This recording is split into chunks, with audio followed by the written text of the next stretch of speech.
नारायण नारायण नारायण नारायण। श्रीमद्भागवत दशम स्कंध अथ 270तमोऽध्यायः 72वां अध्याय। पांडवों के राजसूय यज्ञ का आयोजन और जरासंध का उद्धार। श्री शुकदेव जी कहते हैं, परीक्षित, एक दिन महाराज युधिष्ठिर बहुत से मुनियों, ब्राह्मणों, क्षत्रियों, वैश्यों, भीमसेन आदि भाइयों, आचार्यों, कुल के बड़े बूढ़ों, जाति बंधुओं, संबंधियों एवं कुटुंबियों के साथ राजसभा में बैठे हुए थे। उन्होंने सबके सामने ही भगवान श्री कृष्ण को संबोधित करके यह बात कही। धर्मराज युधिष्ठिर ने कहा, गोविंद, मैं सर्वश्रेष्ठ राजसूय यज्ञ के द्वारा आपका और आपके परम पावन विभूति स्वरूप देवताओं का यजन करना चाहता हूँ। प्रभो, आप कृपा करके मेरा यह संकल्प पूरा कीजिए। कमलनाभ, आपके चरण कमलों की पादुकाएं समस्त अमंगलों को नष्ट करने वाली हैं। जो लोग निरंतर उनकी सेवा करते हैं, ध्यान और स्तुति करते हैं, वास्तव में वे ही पवित्र आत्मा हैं। त्वत्पादुके अविरतम परिये चरन्ति, ध्यायन्त्य भद्र नशने शुचयो गृणन्ति। वे जन्म मृत्यु के चक्कर से छुटकारा पा जाते हैं, और यदि वे सांसारिक विषयों की अभिलाषा करें तो उन्हें उनकी भी प्राप्ति हो जाती है। परंतु जो आपके चरण कमलों की शरण ग्रहण नहीं करते, उन्हें मुक्ति तो मिलती ही नहीं, सांसारिक भोग भी नहीं मिलते। विन्दन्ति ते कमलनाभ भवाप वर्गम, आशासते यदित आशिष ईश नान्ये। देवताओं के भी आराध्य देव, मैं चाहता हूँ कि संसारी लोग आपके चरण कमलों की सेवा का प्रभाव देखें। प्रभो, कुरुवंशी और सृंजय वंशी नरपतियों में जो लोग आपका भजन करते हैं और जो नहीं करते, उनका अंतर आप जनता को दिखला दीजिए। प्रभो, आप सबके आत्मा समदर्शी और स्वयं आत्मानंद के साक्षात्कार हैं, स्वयं ब्रह्म हैं। आप में यह मैं हूँ और यह दूसरा, यह अपना है और यह पराया, इस प्रकार का भेदभाव नहीं है।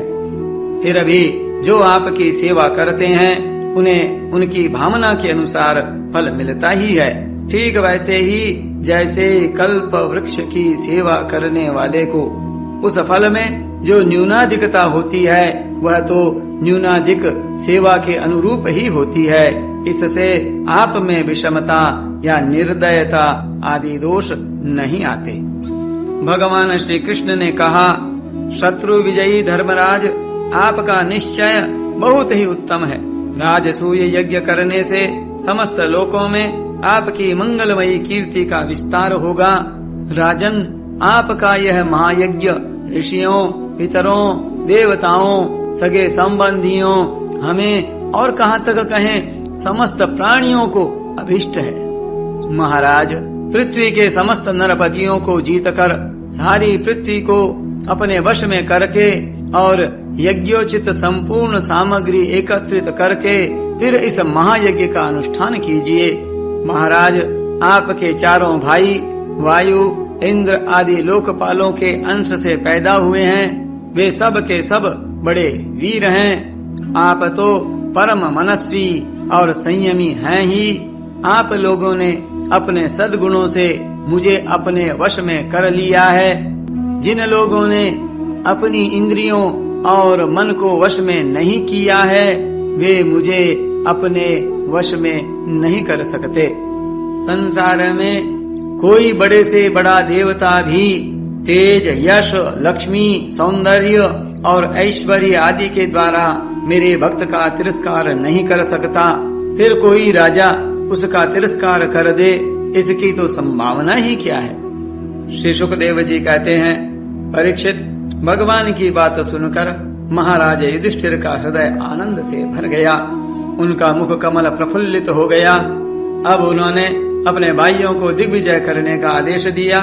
भगवान श्री कृष्ण ने पांडवों में अपनी शक्ति का संचार करके उनको अत्यंत प्रभावशाली बना दिया था। धर्मराज युधिष्ठिर ने सृंजय वंशी वीरों के साथ सहदेव को दक्षिण दिशा में दिग्विजय करने के लिए भेजा। नकुल को मत्स्य देशीय वीरों के साथ पश्चिम में, अर्जुन को केकय देशीय वीरों के साथ उत्तर में और भीमसेन को मद्र देशीय वीरों के साथ पूर्व दिशा में दिग्विजय करने का आदेश दिया।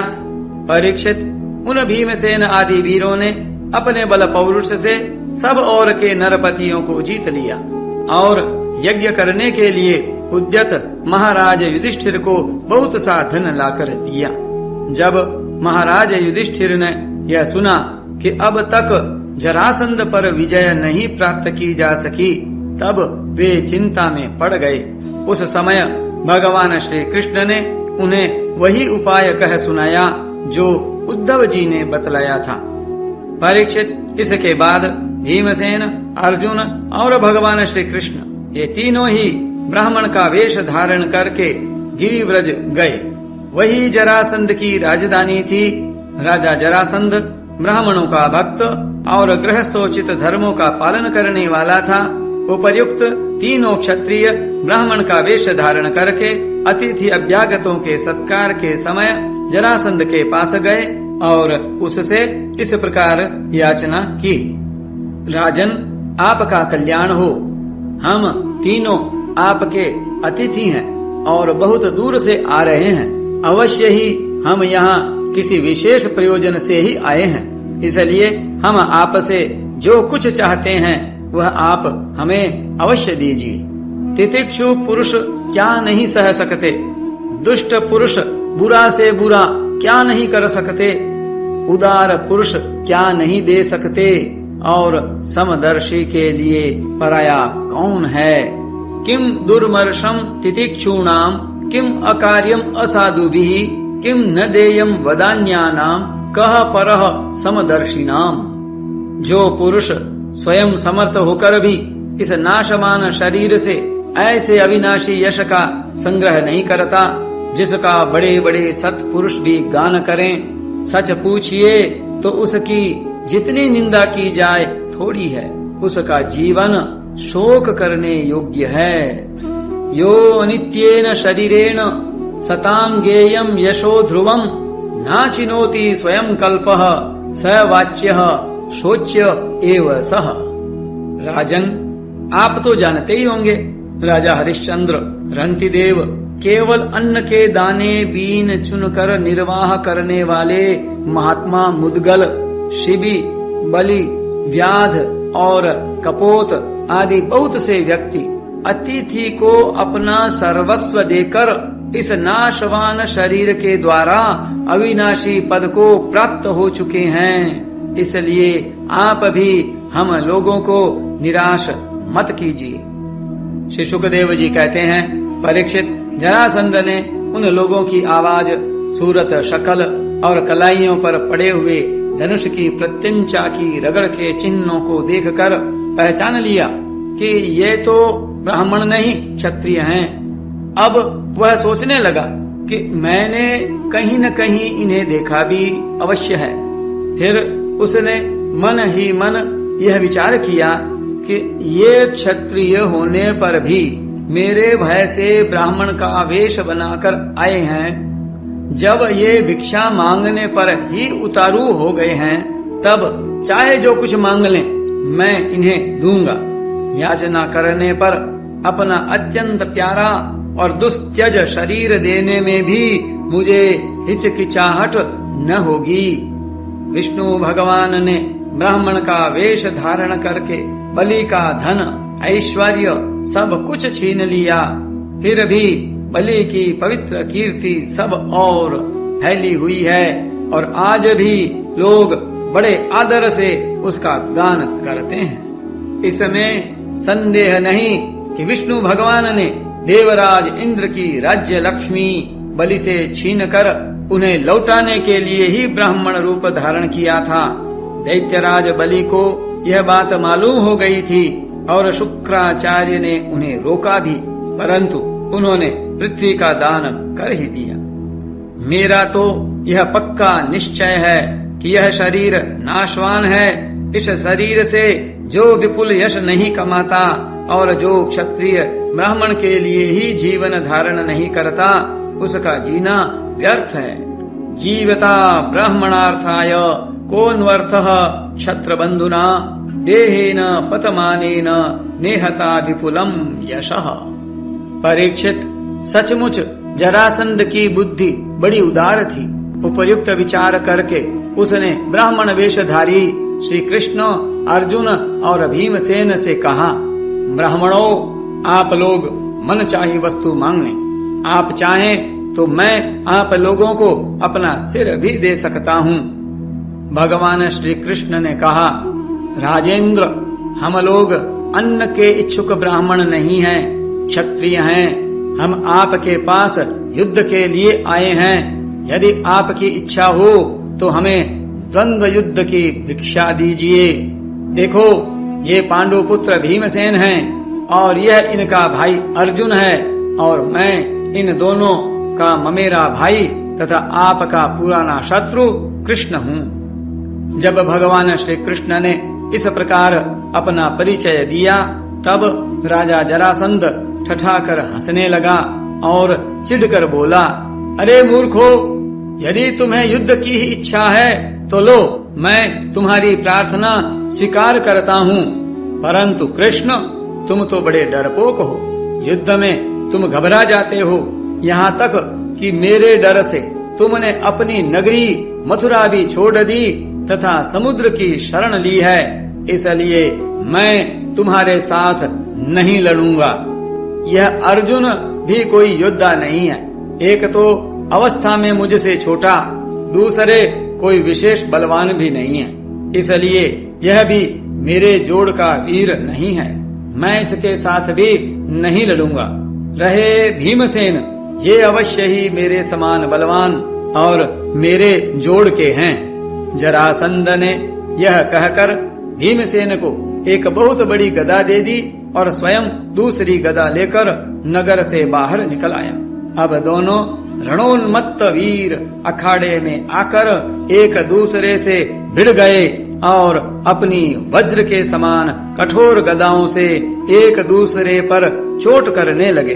वे दाएं बाएं तरह तरह के पैंतरे बदलते हुए ऐसे शोभायमान हो रहे थे मानो दो श्रेष्ठ नट रंग मंच पर युद्ध का अभिनय कर रहे हों। परीक्षित, जब एक की गदा दूसरे की गदा से टकराती तब ऐसा मालूम होता मानो युद्ध करने वाले दो हाथियों के दांत आपस में भिड़कर चटचटा रहे हों या बड़े जोर से बिजली तड़क रही हो। जब दो हाथी क्रोध में भरकर लड़ने लगते हैं और आग की डालियां तोड़ तोड़ कर एक दूसरे पर प्रहार करते हैं, उस समय एक दूसरे की चोट से वे डालियां चूर चूर हो जाती हैं। वैसे ही जब जरासंध और भीमसेन बड़े वेग से गदा चला चला कर एक दूसरे के कंधों, कमरों, पैरों, हाथों, जांघों और हंसलियों पर चोट करने लगे, तब उनकी गदाएं उनके अंगों से टकरा टकरा कर चकनाचूर होने लगीं।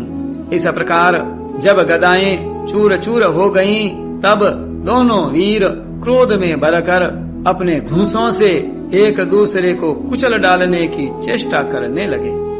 उनके घूंसे ऐसी चोट करते मानो लोहे का घन गिर रहा हो।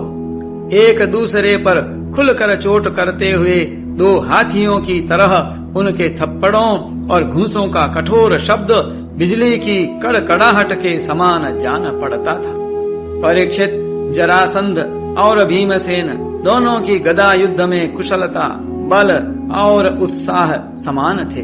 दोनों की शक्ति तनिक भी क्षीण नहीं हो रही थी। इस प्रकार लगातार प्रहार करते रहने पर भी दोनों में से किसी की जीत या हार न हुई।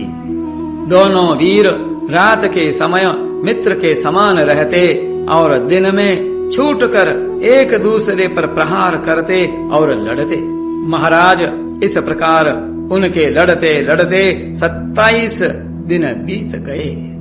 प्रिय परीक्षित, 28वें दिन भीमसेन ने अपने ममेरे भाई श्री कृष्ण से कहा, श्री कृष्ण, मैं युद्ध में जरासंध को जीत नहीं सकता। भगवान श्री कृष्ण जरासंध के जन्म और मृत्यु का रहस्य जानते थे और यह भी जानते थे कि जरा राक्षसी ने जरासंध के शरीर के 2 टुकड़ों को जोड़कर इसे जीवन दान दिया है। इसलिए उन्होंने भीमसेन के शरीर में अपनी शक्ति का संचार किया और जरासंध के वध का उपाय सोचा। परीक्षित, भगवान का ज्ञान अबाध है। अब उन्होंने उसकी मृत्यु का उपाय जानकर एक वृक्ष की डाली को बीचों बीच से चीर दिया और इशारे से भीमसेन को दिखाया। वीर शिरोमणि एवं परम शक्तिशाली भीमसेन ने भगवान श्री कृष्ण का अभिप्राय समझ लिया और जरासंध के पैर पकड़कर उसे धरती पर दे मारा। फिर उसके एक पैर को अपने पैर के नीचे दबाया और दूसरे को अपने दोनों हाथों से पकड़ लिया। इसके बाद भीमसेन ने उसे गुदा की ओर से इस प्रकार चीर डाला जैसे गजराज वृक्ष की डाली चीर डाले। लोगों ने देखा कि जरासंध के शरीर के 2 टुकड़े हो गए हैं और इस प्रकार उनके एक एक पैर, जांघ, अंडकोश, कमर, पीठ, स्तन, कंधा, भुजा, नेत्र, भौंह और कान अलग अलग हो गए हैं। मगधराज जरासंध की मृत्यु हो जाने पर वहां की प्रजा बड़े जोर से हाय हाय पुकारने लगी। भगवान श्री कृष्ण और अर्जुन ने भीमसेन का आलिंगन करके उनका सत्कार किया। सर्वशक्तिमान भगवान श्री कृष्ण के स्वरूप और विचारों को कोई समझ नहीं सकता। वास्तव में वे ही समस्त प्राणियों के जीवन दाता हैं। उन्होंने जरासंध के राज सिंहासन पर उसके पुत्र सहदेव का अभिषेक कर दिया और जरासंध ने जिन राजाओं को कैदी बना रखा था उन्हें कारागार से मुक्त कर दिया। नारायण नारायण नारायण।